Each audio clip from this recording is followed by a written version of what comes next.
Mais de 80% das empresas brasileiras são empresas familiares. Juntas, elas empregam quase 75% da força de trabalho do Brasil e são responsáveis por mais de 50% do PIB brasileiro. São as mais rentáveis, os melhores locais para se trabalhar e as que menos demitem em tempo de crise. Porém, enfrentam um grande desafio: a não longevidade ao longo das gerações. 90% dessas empresas não chegam à terceira geração. E o problema, na maioria das vezes, é o não olhar sistêmico, considerando a força e o impacto dos indivíduos e da família dentro do negócio.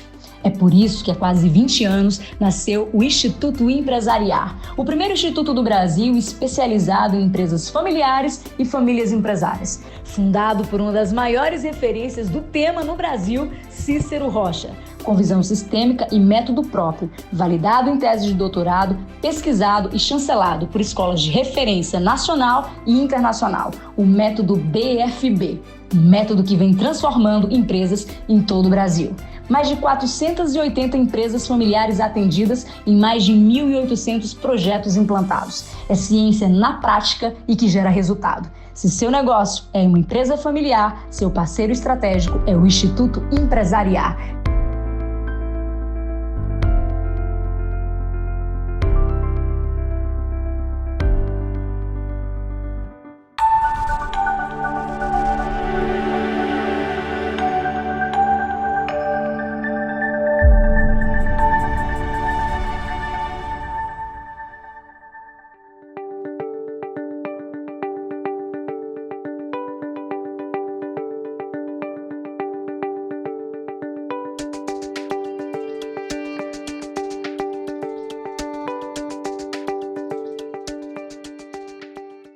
Porque a inovação ela tem uma fase de gestação que não é brincadeira, né?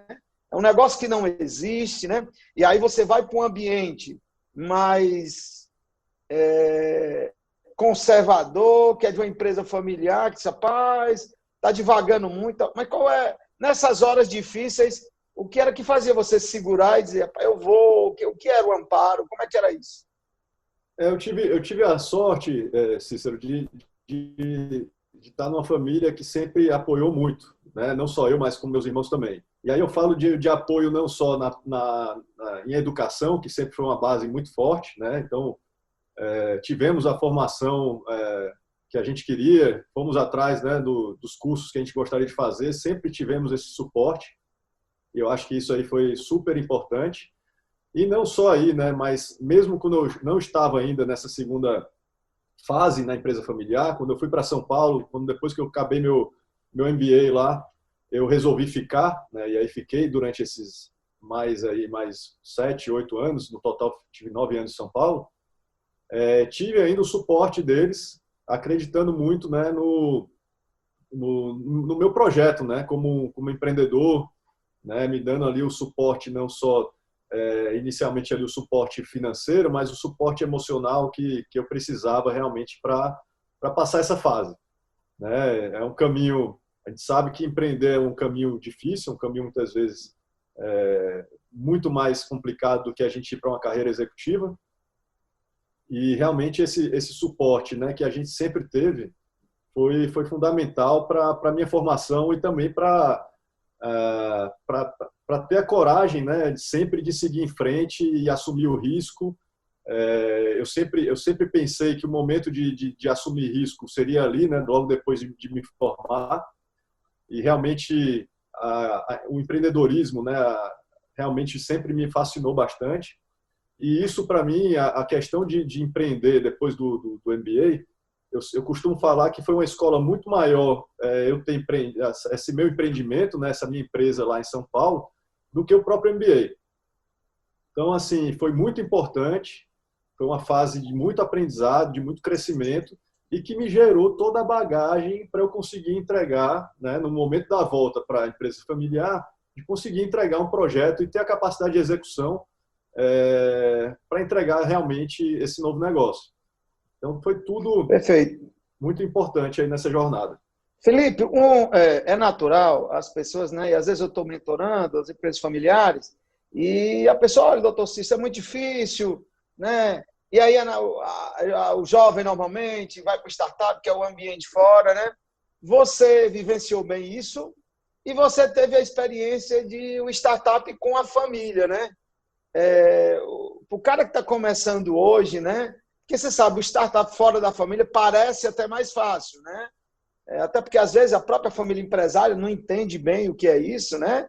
E os ecossistemas lá fora todos fervendo, né? E uma pessoa nada mais do que você, que eu conheci, você teve no mundo startup lá dos Estados Unidos, não foi falta de oportunidade de outras, né? E você fez essa aposta, fez esse movimento, né? Então, você viveu uma experiência, talvez ainda rara no Brasil, de alguém que optou por fazer um startup passando pela família empresária, né? O que é que você diria, né? Eu acredito aí que esse processo fora da empresa me levou muitos aprendizados que eu consegui aplicar nesse momento, né, da startup na empresa familiar, né? Principalmente a dar muito valor para cada real investido, né? Então, quando a gente está numa startup, os recursos são muito escassos, né? Principalmente quando você está ali, que chama de bootstrap, né? Investir no seu próprio recurso, né? Você não tem investimento externo. Cada real tem que ser muito preciso, né? Cada real investido, você tem que calcular muito bem o retorno que ele vai dar. Eu cheguei com esse mindset, né? Realmente tentei montar o projeto de uma forma mais otimizada possível, né? Tentei buscar formas de financiar esse projeto, né? Que fossem realmente amplificar esse investimento, e isso ajudou bastante, né? Nessa fase aí de virada para a empresa familiar. Mas Perfeito. pensando também no ambiente, né? Como é diferente da startup fora para a startup dentro, eu acho que tem pontos super semelhantes, mas dentro do universo da empresa familiar, a gente tem infinitas possibilidades aí de gerar, né, inovação, gerar não só produtos, mas negócios diferentes dentro da própria empresa, que isso hoje, né, está cada vez mais aí em evidência. A gente tem visto cada vez mais as empresas montarem, né, times de corporate venture, né, de realmente gerar ideias, negócios dentro das próprias empresas. E é um movimento que veio para ficar. Eu acho que a gente precisa, de certa forma, isolar um pouco isso dentro da empresa para não entrar, né, naquele dia a dia dos processos da empresa como um todo. Então, é interessante a gente ter esse mindset de startup, porque mantém a agilidade da tomada de decisão, mantém a cultura ali de realmente hands-on, né, de você estar à frente de várias posições ali, né, não só... Muitas vezes eu tinha um papel ali de vender, visitar lojista, de ver produção. Então, assim, você tem uma visão 360 ali do negócio, que é muito importante para o momento que isso cresce, né? A gente conseguir realmente ter um feeling a gente tem um feeling muito mais apurado dessa forma. Então, eu acredito que a startup, né, dentro das empresas familiares, esse modelo, né, de startup, de corporate venture, né, de realmente gerar inovação dentro das empresas, vai crescer cada vez mais, vai ficar cada vez mais forte, mas depende muito também, né, da liderança da família ali, empresária, dar o suporte, assumir o risco, né, e estar com você ali lado a lado, mentorando, né, e ajudando nesse processo para se ter sucesso. Então, Perfeito. É muito importante a família.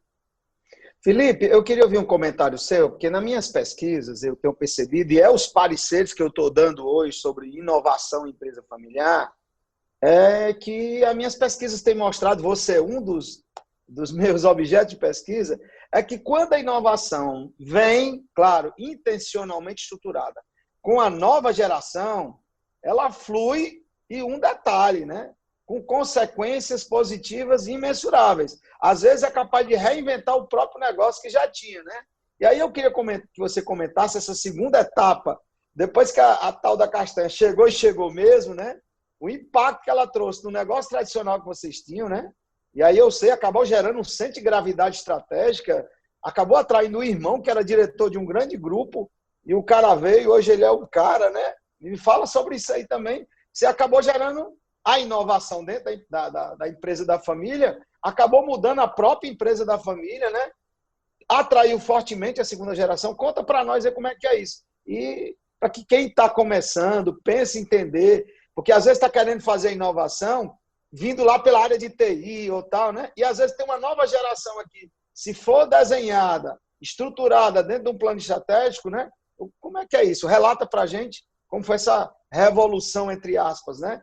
Que a inovação na empresa da família de vocês acabou trazendo. Eu sinto que depois, né, que a gente fez esse momento que começou com a tal da Castanha e hoje virou a Positive Brands, né, virou uma empresa independente, assim, ampliou bastante a nossa visão do da onde a gente pode chegar, né, do que a gente pode fazer como família, da onde a gente pode chegar e que não necessariamente, né, o negócio precisa ter o mesmo formato o tempo todo, né, de forma vitalícia.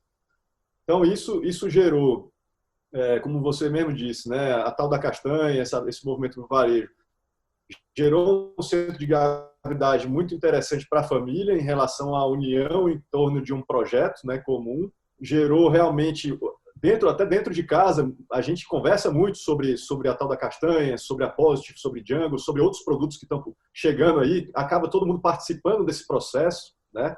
É uma coisa muito interessante, porque acaba unindo mais a família, né? A gente se sente parte, né, de um projeto comum, cada vez mais. A gente hoje tem uma cultura na Mendos do Brasil, na Positive, na nossa atuação como família empresária no geral, de ter uma inovação contínua, entendeu? A gente está sempre buscando coisas novas, a gente está sempre Foram contaminados, não é mesmo, né? A família empresária foi contaminada. Exatamente. Então, assim, a inovação é, como eu disse, para a gente hoje é um processo contínuo, é uma cultura, realmente. A gente absorveu isso. Hoje a gente tem inovação não só na tal da Castanha, não só na Positive Brands, mas na própria Mendos do Brasil. Isso continuou, né? Desde então, continuou o mesmo processo. Hoje a gente tem projetos na Mendos do Brasil que tem potencial aí de mudar o negócio novamente.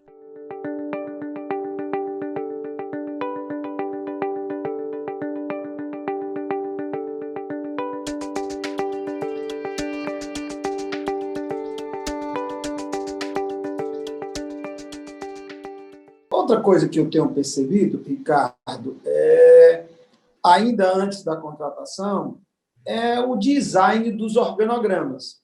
Em alguns conselhos que eu participo e vão falar que vai recrutar alguém, aí a primeira coisa que eu pergunto, me apresente o organograma por inteiro da empresa. Aí ele começa a apresentar, diz, não, aqui ele desenhou, mas aqui não está funcionando bem assim, não.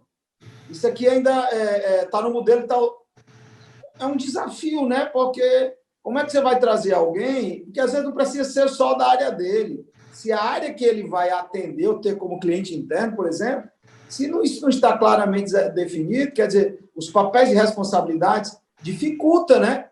Uhum. Não só para você entender quem você vai trazer, mas como você usou a expressão, né? O onboard, o pouso dele também, né? Você tem encontrado isso? Eu tenho encontrado, claro, muito nas empresas familiares, que é que eu chamo as mortais, faturamento abaixo de 500 milhões, essas morrem, né? Em que o organograma ele não tem uma prioridade, ele é tratado, não, alguém desenhou, não foi, a gente fez há 4 anos atrás, ter esse organograma claro é importante? Como é que você vê isso? Cícero, esse é um tema extremamente relevante, porque o que eu noto, vamos para o primeiro passo, né? Eu acho que tem vários recortes que dá para trazer. Primeiro que a maior parte dos organogramas, eles são desenhados com base em referências que foram estabelecidas no início do século passado. Quando o modelo industrial, muito dinâmico, muito menos conectado, e as caixinhas eram muito mais isoladas. Então, eu tinha aquela pessoa que era só o financeiro, a pessoa que era só a área de vendas. E hoje, esses desenhos de estrutura, por mais competente que seja o profissional, ela muitas vezes não atende à dinâmica de mercado. Você tem a área de vendas conectada com a área de qualidade, que se tornou hoje a área de sucesso do cliente, que se você não integrar a logística, você muitas vezes não tem o panorama completo. Enfim, as áreas estão muito mais conectadas. Esse é o primeiro aspecto. O segundo aspecto, principalmente quando a gente fala das empresas que crescem, é muito importante a gente entender que quando você tem uma empresa pequena, muitas vezes, com base só na colaboração, as coisas funcionam. Ou seja, você contratou pessoas competentes e bem intencionadas, um olha para a cara do outro e as coisas funcionam. À medida que a empresa cresce, você precisa sair apenas da colaboração e ter também coordenação. E coordenar significa estabelecer papéis, responsabilidades para que você tenha processos. Se você faz isso da forma adequada, o trabalho flui de forma mais eficiente. Se você faz de forma inadequada, você gera burocracia, que além de ter ineficiência, você deixa as pessoas escondidas através das regras, ou muitas vezes com as justificativas pelas regras. Então, na hora que a gente coloca tudo isso no liquidificador aqui do que a gente está colocando, o grande aspecto é como é que você encontra o equilíbrio entre estabelecer os processos e a clareza de papéis de cada pessoa, e a partir daí depois você também tem desenhos que existem pessoas que consigam preencher essas caixas, porque também não adianta a gente fazer um desenho, né? Procurar o super-homem não existe. Então, dentro dessa dinâmica, depois encaixar esses profissionais. Perfeito. Uma das coisas, ainda antes de entrar nas outras etapas, ainda trabalhando sobre o perfil, né? Quais são os conhecimentos, as habilidades? O que é que você está vendo nesse momento que é muito exigido de todo esse processo de mudança, essa curva, esse achatamento da transformação que houve por conta, inclusive, da pandemia, né? O que é que mudou no perfil exigido pelo mercado? Tem alguma tendência que você já está mapeando no perfil desses executivos? Cícero, eu poderia começar te falando a última lista que a Organização Mundial do Trabalho publicou. Sem dúvida nenhuma, tem insights muito importantes, como solução de problemas complexos, criatividade. Só que eu quero dar um passo antes, que é a matéria-prima para qualquer uma dessas habilidades que a gente possa vir a falar. Que, na minha opinião, são dois grandes aspectos: autoconhecimento e adaptabilidade. Hoje em dia, se o profissional não tiver esses dois aspectos, autoconhecimento e adaptabilidade, não adianta a gente falar dos demais, porque isso é o básico para hoje você estar no jogo. Então, autoconhecimento, porque o profissional não se conhece, ele não sabe aonde é o lugar de potência dele, aonde ele esbarra e incomoda os outros, aonde ele precisa de ajuda. E a adaptabilidade, porque qualquer profissional, por mais brilhante que ele seja, ele tem que lembrar que ele é contratado para uma foto que vai mudar constantemente. Então, a realidade a hora que ele chega, a hora que ele termina de ler aquela realidade, possivelmente já mudou. Então, se ele não for capaz de se adaptar, que as pessoas gostam de mudar, elas não gostam de ser mudadas, que são coisas bem diferentes. Isso, o ser humano, ele vai evoluir através de 3 Cs. Então, o profissional ele muda através de 3 Cs. Ou por convicção, ou por conveniência, ou por constrangimento. Então, a gente só precisa escolher qual dos 3 Cs a gente vai encarar, mas a mudança vai chegar para a gente ou por convicção, ou por conveniência, ou por constrangimento. Muito legal. Ricardo, eu tenho sido abordado e fiquei até surpreso com um certo desconhecimento dos executivos, mas depois eu entendo que talvez um tema muito para especialista, os CEOs que estão sendo contratados, ou presidentes, para gerir empresas familiares. E agora mesmo, recentemente, uns 3, 4 meses, me ligou um que eu já mentorava, hoje ele está nos Estados Unidos, ele tinha sido da Ambev, hoje ele conduz uma cadeia de empresas lá, e um amigo dele, que era CEO de uma empresa, de um grupo lá de lanchonetes também, nos Estados Unidos, que havia sido contratado por uma empresa familiar, um grupo grande aqui do Brasil. E aí a pessoa disse, olha, antes de aceitar o convite, converse com o professor Cícero Rocha. Ele me ligou, aí eu disse, rapaz, bom, o que é que eu vou lhe explicar aqui? Eu vou tentar lhe explicar o que não está nos livros. Aí, quando eu comecei a abrir para ele a realidade da empresa familiar, usando uma metodologia que a gente tem chamada BFB, eu disse, olha, isso aqui existe uma ordem, existem uns líderes chaves, fundadores, fundadoras, existe a família empresária, existe a empresa e existe a parte societária. E a ordem de prioridade é essa daqui, tá? Fundador, até depois de morto, ele ainda manda, tá? Depois tem uma família empresária, que você não vai ver, mas ela também manda, né? Então, e devem ter falado para vocês só da empresa, tá? E dos sócios. E aí fui explicar para eles, né? Como é que é o comportamento desses fundadores, a importância dele como CEO atuar, entender essa dinâmica, porque você vai encontrar, às vezes, coisas na companhia e você não vai ser paradoxal, mas aqui são coisas de comportamento da família, né? Você vai chegar a uma companhia que fatura bilhões e a família não tem um avião.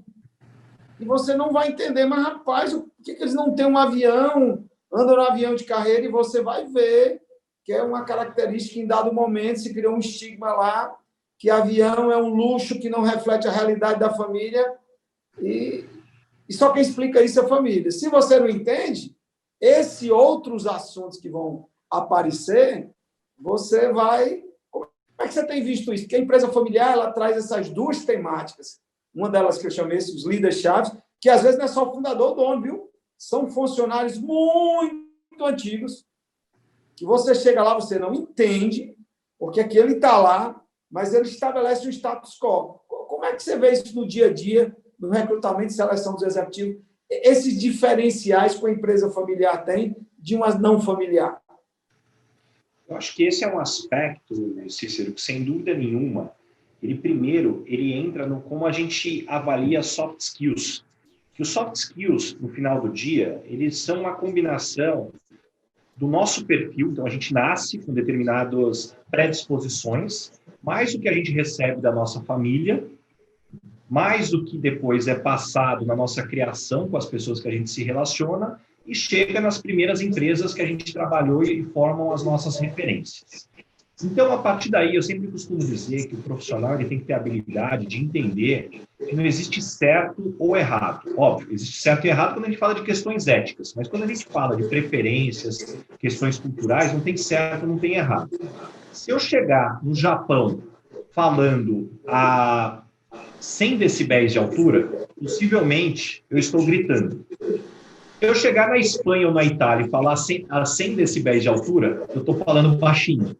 Então, mais uma vez, tudo depende do contexto que você está. Então, é muito importante o profissional se conhecer para ele entender o que ele está disposto ou não a se adaptar. Porque existe também uma diferença entre ser flexível e se adaptar.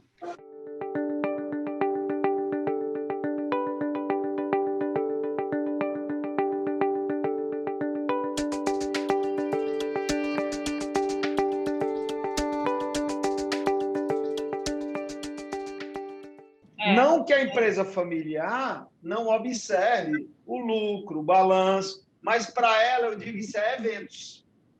É como uma árvore, né? É eventos. Vem um vento, uma chuva, ela continua, né?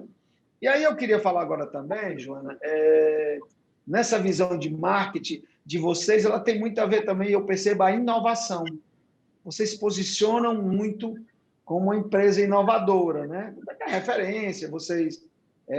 atuam só, será mais a referência nacional. Como é que é esse processo de inovação, né, que me impacta muito no marketing de vocês? Como é que isso acontece? Porque lá na frente eu quero falar de um projeto bem especial que você tem, que eu também gosto muito de esporte, né? E nós vamos já falar sobre aquele consumo saudável, vamos chegar lá. Mas me fala um pouquinho dessa inovação. Eu acho que a inovação, ela começou dentro do São Luís como uma cultura. O seu João Melo era uma pessoa extremamente visionária e, consequentemente, inovadora. Isso passou para meu pai, meu tio, Neto e o Nando, e eu acho que também passou para essa nova geração que está entrando, a qual eu estou falando aqui, representando junto com meus primos. Para uma empresa ser perpétua, ela tem que se renovar. Dificilmente ela consegue, sendo a mesma, com o mesmo propósito, se tornar perpétua, já que o cenário ao seu redor muda. E é isso que a gente faz. A gente também entendeu dentro do São Luís que o nosso papel, sim, é ter um papel de ponta, de liderança, de referência, talvez essa a palavra que você usou seja melhor colocada, mas também entendemos que isso não significa que somos referências em todos os segmentos. Apesar de que a gente, sim, por exemplo, tem alguns segmentos que a gente olha e fala assim, nossa, a gente deve, sim, fazer uma evolução maior nesse segmento, porque o nosso papel como empresa é ser uma empresa inovadora, uma empresa de referência. Isso não é melhor ou pior, mas é um papel que a gente entende que é do São Luís e que é um papel que é muito confortável para a gente. A gente gosta realmente de trabalhar fora da curva. E isso, em algum momento, pode surgir para a gente, por exemplo, estar trabalhando no Oceano Azul. Mas essa cultura de inovação é uma cultura que pode estar dentro das empresas, mesmo dentro de setores não tradicionalmente inovadores, e a gente costuma falar que a inovação ela deve acontecer a todos os momentos, em todos os setores, já que a inovação conceitualmente é fazer alguma coisa de uma maneira nova, diferente, contanto que traga lucro ou um resultado positivo. E aí, nesse sentido, a gente entende que tem que inovar o tempo inteiro. Perfeito. E aí, Joana, eu percebo também que, com relação à inovação com vocês, ela está muito clara, né? Hoje, talvez conscientemente, talvez no começo não tanto, essa inovação ela faz parte da alma de vocês. Porque é o que eu tenho sido muito questionado sobre, rapaz, o que é inovação? Os próprios empresários, empresas familiares, doutor Cícero, todo mundo diz que eu tenho que inovar, o que é? É botar dinheiro em startup? O que é inovar? Porque ninguém me diz como. Eu tenho dito, olha, no caso da empresa familiar, vocês têm um diferencial enorme, que vocês têm a capacidade de criar uma inovação, não a inovação da área de TI. Você pode criar uma alma da inovação. E aí, Joana, o que eu tenho defendido, que eu só acredito que isso acontece se for atrelado à nova geração. Eu vejo muito nas empresas familiares, o pai investindo em startup, tal, e você não vê a nova geração envolvida. Ora, como a gente vem começando desde a nossa conversa aqui, a importância de perpetuar. Ora, se a inovação traz junto a nova geração, ela já atende o pré-requisito-chave da árvore, né, da empresa familiar, que é perpetuar. E você que vivenciou isso, você entende dessa forma? Eu queria que você comentasse sobre isso. Cícero, eu concordo. Eu acho assim que, na sua grande maioria, os novos entrantes, né, a nova geração da família, ela olha mais para o futuro, enquanto as pessoas que já estão dentro dela olham muito para o passado, do que fizeram, que levaram a empresa até chegar naquele lugar, e as pessoas que entraram depois da nova geração, olha, o que é que eu poderei fazer para levar a empresa para um outro patamar. Porém, uma das coisas que eu acho muito importante para a inovação é que a gente precisa lembrar que a inovação ela deve ser uma cultura a qual deve existir sempre. E diferente de uma rotina já implantada, por exemplo, a inovação é muito tentativa e erro, e a grande maioria deles não dão certo. Então, eu acho que a grande maioria das pessoas, quando falam em inovação, tem uma expectativa, por exemplo, de criar um setor a qual dali vão sair ideias que vão modificar toda a empresa. E a verdade é que dali podem sair milhares de ideias, mas a probabilidade é que a grande maioria delas não façam grande diferença em resultados, porém, as poucas que fazem, aí vai ser um super resultado que pode levar a empresa para um outro patamar. E essa cultura de inovação, eu acho, e é uma crença minha, ela tem que estar sempre acontecendo para todos os setores. Desde, eu não tenho um orçamento disponível para isso. A gente estudar, viajar, ir para feiras, isso tudo, para mim, deveria fazer parte de um orçamento de inovação. Porque isso é a gente olhando lá para frente que vai fazer com que a gente repense o nosso momento atual. E aí, falando de inovação, é legal porque, até lembrei agora, eu sei que existe um incentivo, salvo engano, o nome dele é Lei do Bem, que é uma lei de incentivo que faz com que as empresas possam, sim, pegar parte do seu imposto já pago e ter esse dinheiro de volta, contanto que você inove, que você coloque alguma inovação no seu mercado, e essa inovação não precisa ser uma inovação no segmento ou para uma inovação para o mundo, mas se for uma inovação para você, ou mesmo que outras pessoas tenham aplicado e funcione para você, e quando eu falo você, é sua empresa, né, você físico ou você jurídico, não você físico, isso também é considerado inovação. Então, é muito importante, eu realmente acredito que todos nós devemos ter essa mente inovada. Também queria falar que eu acho que para a mente de inovação a gente tem que trabalhar muito com criatividade, que é uma característica mais para essas novas gerações, por isso que eu acho que também faz muito sentido o que você falou de que a nova geração ela já está com o pé na inovação, Porque um ambiente muito controlador, ele não é propício para a criatividade e, consequentemente, é difícil sair boas ideias que possam inovar uma empresa assim. Perfeito. E uma oportunidade enorme, né, Jona? Principalmente você que é membro de uma família empresária, como muitos jovens estão nos assistindo, às vezes aquele modelo tradicional assusta um pouco, ele fica um pouco engessado. Aí, se você tem esse projeto inovador, há uma aderência maior para que aquela nova geração crie o que eu chamo capital emocional. Joana, outra coisa que eu vi que vocês valorizam muito, inclusive você saiu exatamente pelo que você me falou de uma oficina agora recente do planejamento estratégico. Qual a importância, né? Porque eu me questiono muito nos conselhos. Chega as campanhas e tal, e eu disse, o que é que o plano estratégico está dizendo? Aí, e aí, né? As agências, vejo ainda muito a própria agência tentando desenvolver o plano estratégico, não da campanha, do negócio, né? Num esforço enorme, porque às vezes eu dei uma palestra uma certa feita para uma associação de agências e eu disse, rapaz, eles, olha, porque ele não tem e a gente vai e tenta ali fazer. Qual é a importância do planejamento estratégico para o marketing de uma empresa familiar? O planejamento estratégico da empresa para as ações estratégicas do marketing? Cícero, eu acho que um planejamento estratégico é uma super ferramenta de garantir que a comunicação entre o que os grandes líderes da empresa enxergam como futuro, como expectativas, por exemplo, para o ano, cheguem e de forma detalhada e estruturada a toda uma base. O marketing, por exemplo, é como se fosse parte dessa estratégia, ele vai fazer o trabalho dele para alcançar esse objetivo final. Acho que o planejamento estratégico, e a gente faz um planejamento estratégico há muitos anos dentro do São Luís, o que eu venho sentindo dele é que antigamente a gente fazia um planejamento estratégico olhando 2 anos, 5 anos, e eu não acho que isso é mais uma realidade. Eu acho que a nossa realidade ela está com tempos muito mais curtos. Podemos ver exatamente esse cenário que a gente está agora, que, nossa, quem não fez um planejamento estratégico ano passado, que basicamente não serviu para quase nada, porque ninguém conseguiu prever essa quarentena que vinha por aí.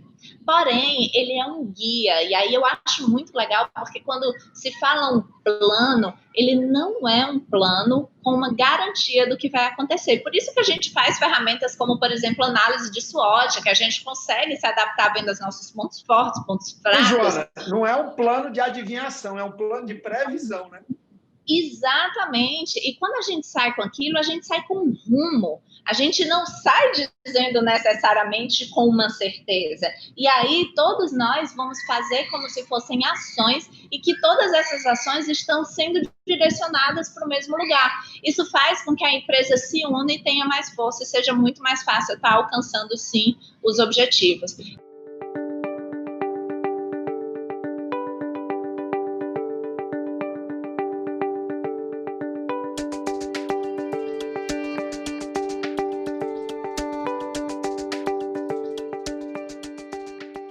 Empresa familiar, na minha visão, ela tem fortalezas gigantescas. Então, se você consegue administrar como é que eu diria? Administrar e reduzir essas influências negativas que, porventura, possam existir de conflitos. Então, você tem, assim, uma empresa muito poderosa nas mãos, porque você tem o que é forte de valores, de comprometimento, de visão de longo prazo, de trabalhar a propósito, de você conseguir toda essa confiança do nível dos funcionários, colaboradores, essa participação de olhar comunitário, que toda empresa, principalmente familiar, ela atua muito forte na comunidade, ela tem muito vínculo, né, com o seu entorno, né? Ela quer melhorar o entorno, ela tem um propósito muito forte, ela tem uma missão. Então, você consegue trazer o que tem mais forte de empresa familiar, ao mesmo tempo, se você tem essas relações equilibradas, essas relações saudáveis da família, então, e juntar isso com o mercado, com os profissionais, né, de excelência, então, eu acho que você realmente tem uma fórmula, né? Eu considero o fato da empresa ter poucos membros da família preparados, né? E com esse equilíbrio, porque, na verdade, esse equilíbrio ele não nasce na empresa, ele nasce na família. a relação de confiança, de respeito entre irmãos, respeitar as áreas. Então, isso tudo, e eu considero também que isso tem um mérito muito grande, como você fala, do meu pai, na forma de lidar, na forma de separar o que é família, o que é empresa, na forma de cobrar, na disciplina colocada, né, nas oportunidades dadas. Então, eu acho que é uma construção e que meio que a gente que está dentro do dia a dia, talvez a gente não perceba tanto esse mix, né? Mas, assim, eu estudei empresa familiar também, eu concluí meu mestrado foi em empresa familiar, então eu consigo, de vez em quando, eu consigo sair e fazer um olhar que, poxa, realmente a gente tem algumas coisas diferenciais, né? Mas não é sempre, eu tenho que fazer esse exercício, porque no dia a dia a gente é muito ousado, a gente está lá assumindo as funções, as atribuições, e vai aprendendo, né, a lidar com essa família unida que viaja junta, que festeja junta, que está sempre muito fortemente apoiada, eu diria isso. A minha família, a gente tem terços mensais, a gente é muito, como é que a gente diria, como é que eu diria, né? A gente tem muito essa não só religiosidade, mas esse sentimento de fazer parte, de mútuo apoio. E isso daí eu acho que fortalece muitos laços. Muito interessante, muito interessante. E outra coisa, né, Aline, eu até tenho dito que a gente não pode esquecer que o ser humano vem sendo construído há milhões de anos e junto com família. Negócios é do século XII e XIII para cá, né? Então, acho que a própria natureza, ela não propõe a exclusividade dos negócios nem da família, mas pelo menos ela direciona que existe uma prioridade, né? Ó, não estou dizendo que deva ser só família, só negócio, mas que tem uma ordem de prioridade. Agora, me fala como é que estão os desafios de transmitir isso, né, ou de integrar isso para a sexta geração. Como é que vocês estão fazendo isso? Olha, os filhos mais velhos são os meus e da minha irmã, né? A minha sobrinha acabou de passar para a SPM e o meu filho agora aplicando para a IUPEM. Coincidentemente, hoje ele tem uma entrevista, conseguiu, acho que já passar na primeira fase, né? Mas o que a gente tem feito? Eu tenho uma irmã que é dessa área, que começou a se envolver com essa parte mais de psicologia, inclusive ela se formou em psicologia, ela está se formando em psicologia, e ela resolveu montar essa equipe dos 13 aos 18 anos. Então, a gente tem feito um trabalho bem suave, mas a gente leva para o museu, a gente dá os livros que contam a história da família para eles lerem, eles assistem os vídeos, eles visitam as unidades. A gente está procurando criar esse amor ao negócio e atraí-los, assim, como é que eu diria, né? Atraindo pelo orgulho, né? Pela admiração. É o né? que a gente chama criando capital emocional, né? Criar esse capital emocional com uma empresa. Então, esse programa iniciou esse ano, exatamente porque a gente viu esses filhos buscando profissões e a gente percebeu que, fora o dia a dia da família, de estarem unidos, eles tinham pouco conhecimento do dia a dia da organização, porque já é uma empresa grande, profissional, com várias, né, deliberações, orçamentos, como eu falei, assembleias, conselhos, e a gente precisava fortalecer o nosso conselho de família. Então, o nosso conselho de família ele não está formalizado, mas dentro do nosso acordo de acionista ele está previsto. E a gente começou essa experiência chamando esses jovens, que são 5, de 13 a 18, e eles vão nas empresas, eles visitam, mas de uma forma bem suave, né, ainda, mas conheceram todas as empresas do grupo, conversaram com aqueles funcionários mais antigos, e a gente não concluiu por conta da pandemia, meio que a gente suspendeu um pouco, mas essa formação dessa nova geração, além de passar por esse investimento em capacitação, inclusive o máximo que a gente puder fazer de estimular a línguas, estudos internacionais. Meu filho foi para Oxford, esteve num programa do colégio do 7 de setembro em NASA, e fora que ele faz alemão, inglês eles já são fluentes, porque ambos fazem high school, desde o 9º ano, né? Então já são preparados para universidades fora, e a gente percebe que muito esse trio dos mais velhos, eles vão puxar esse fio condutor das outras gerações, porque gera admiração, pelo exemplo, né? A gente consegue, eu acredito que a gente possa influir. Lógico que a gente tem que respeitar a vontade de cada um, a aptidão de cada um, mas assim... O deles, né? Porque é uma era diferente, né? A primeira coisa é acreditar felizes, né? Mas eu acredito... hoje eu fico bem mais tranquila vendo a experiência, pelo menos desses 3 da 6ª geração aí, estudando fora, e já com essa disponibilidade, pelo menos, vamos ler o material, vamos visitar as empresas, porque depois vocês vão ser, né, vão ser mais capazes de decidir o destino, mas primeiro vamos conhecer a empresa. Até porque eu considero que é uma boa prática a experiência externa antes de vir trabalhar numa empresa do grupo familiar.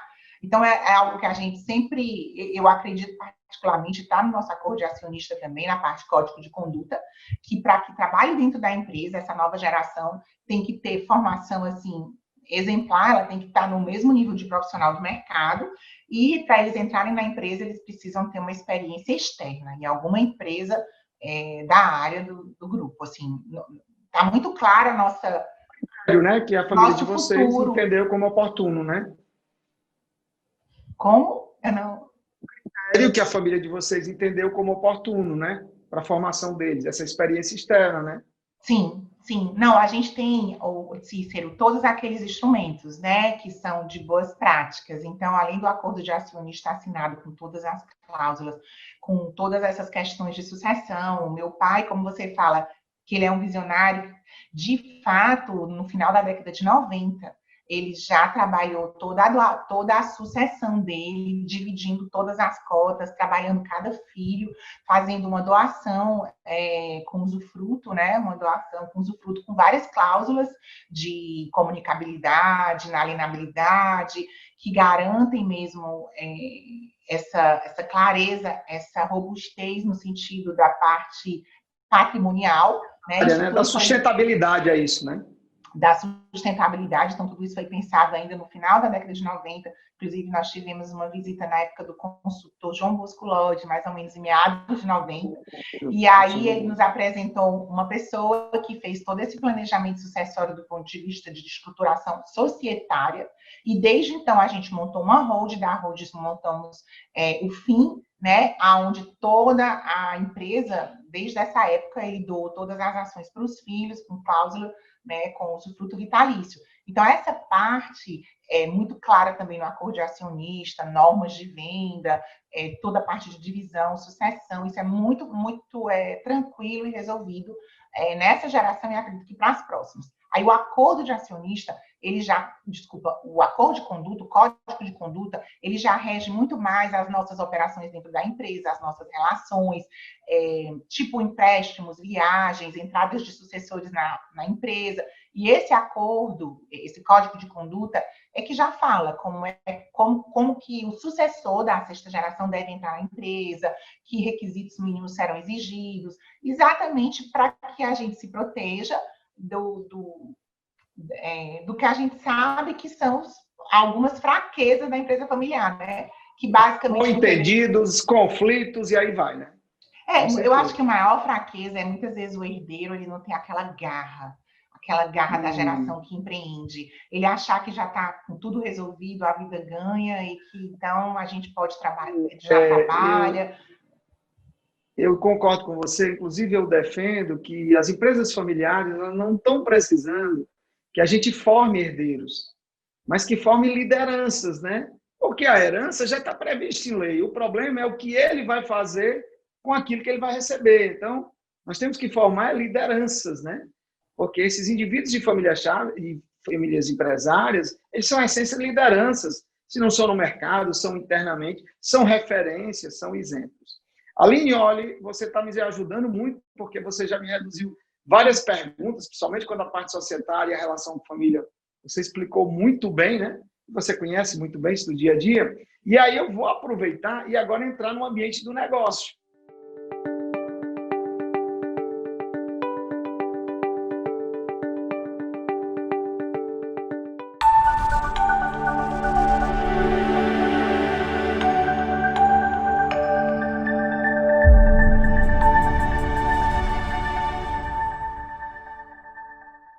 Mais de 80% das empresas brasileiras são empresas familiares. Juntas, elas empregam quase 75% da força de trabalho do Brasil e são responsáveis por mais de 50% do PIB brasileiro. São as mais rentáveis, os melhores locais para se trabalhar e as que menos demitem em tempo de crise. Porém, enfrentam um grande desafio: a não longevidade ao longo das gerações. 90% dessas empresas não chegam à terceira geração. E o problema, na maioria das vezes, é o não olhar sistêmico, considerando a força e o impacto dos indivíduos e da família dentro do negócio.